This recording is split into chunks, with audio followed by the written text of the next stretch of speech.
Okay, so we're doing okay. Moving on pretty good. Now we're on to the gravy. Now, gravy, it usually does have a gluten in it. It usually has a wheat or a flour that's used as a thickening agent. So even if you're making it from scratch, you usually make your roux, which is your fat and your flour, or a lot of the packaged ones too will contain wheat in it. So you have to, be careful, read the ingredients, make sure there isn't anything in there that could be a concern, or you can make it from scratch. And we're going to use a gluten-free flour, which is quinoa flour, which works just as well as regular flour in here. So this is a mushroom gravy. We've used this recipe before to top our sweet potato poutine, which is also on a recipe, which you can check out. And I'm going to show you a really, really easy way to make. This is excellent vegetarian gravy, especially if you don't want to use the drippings, the pan drippings. Much healthier as well. You're getting the nutrients from the mushrooms, and with the gravy, of course, it's higher in the type of fat we want to avoid, the saturated fat, which increases our risk of heart disease. So what I have is a little bit of oil in the pan, about 2 tablespoons. We need a little bit more than usual because we have to create this roux, which is your fat and your flour. And I've added just a little bit of shallots. Now shallots, especially when you cut them up fine, they'll cook very fast. They can burn on you actually very fast. So you just want to keep an eye on it. It won't take too long, about a few seconds. And then we're going to slowly add our quinoa flour in there. Now if you have someone helping you, get them to whisk as you stir. I'm horrible with my left hand, so I'm not going to do that.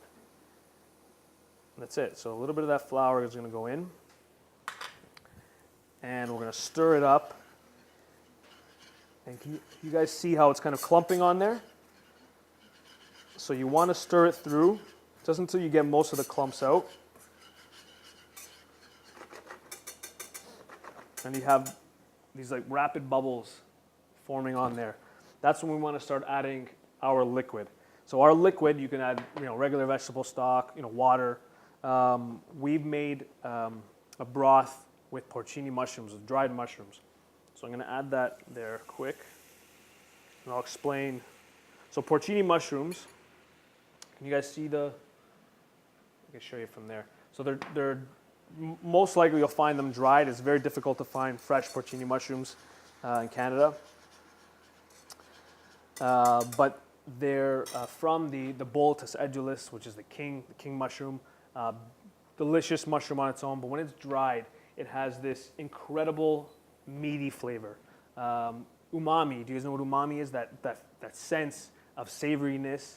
Anytime you smell something and your mouth waters, or taste something and you start salivating, that's usually the umami. And porcini's got a lot of umami in it. So it's a fantastic ingredient to use. And all you got to do, similar like the dried chili pepper, you want to reconstitute it. So you have your dried porcinis. You don't need too much, about a 1/4 cup, a few pieces, and you cover it with simmering water, hot simmering water. Just let it sit for about 5 minutes, 10 minutes, and you create this beautiful mushroom broth.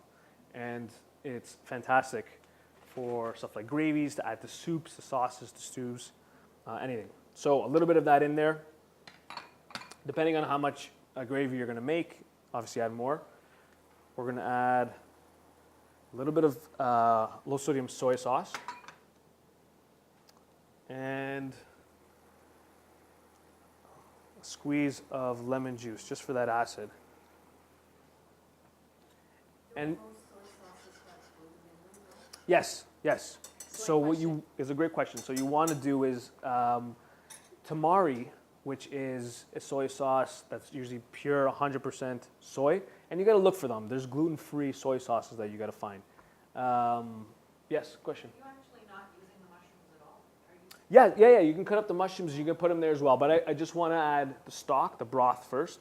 But yeah, for the soy sauce, you want to look for. That's a great question because it's usually split between soy and wheat. So you want to use either tamari and look for a gluten-free, and that's usually 100%. And use 100% soy for that. So yeah, great point. If you're celiac and you're ever not sure if something contains gluten, you can go to the Canadian Celiac Association website, and they have a huge list of things to look for and types of ingredients that you typically indicate that there's gluten there. But even more so because we're worried about cross-contamination, if you have any concern about a product and it doesn't state that it's gluten-free, you can call the company or get in contact with the company directly to know if it does contain it. And so right at the end, you know, some fresh herbs, a little bit of rosemary, a little bit of thyme. And like you mentioned, the porcini mushrooms. So they're nice and soft at this point. And we want to use that mushroom goodness, so we're getting some of it in that broth, but basically mushrooms are a food that we consider as a cancer-fighting food as well. There's quite a large body of research on it, although most of it is cell studies and animal studies. So we still need to look at it in randomized controlled trials in people, but it's one of the reasons that we think traditional Asian diets tend to be healthier and there are lower risks of cancer in certain areas where people do include lots of mushrooms in their diet.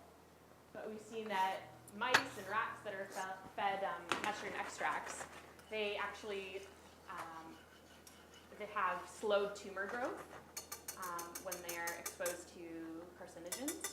And it also, in the cell studies, some of the compounds from mushrooms actually cause the cancer cells to self-destruct.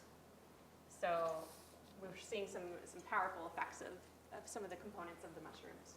That's it. You just want to continue cooking, you know, low heat, just until it's thick enough. I mean, this, for me, you can kind of see how thick it is. As gravy, this would be perfect.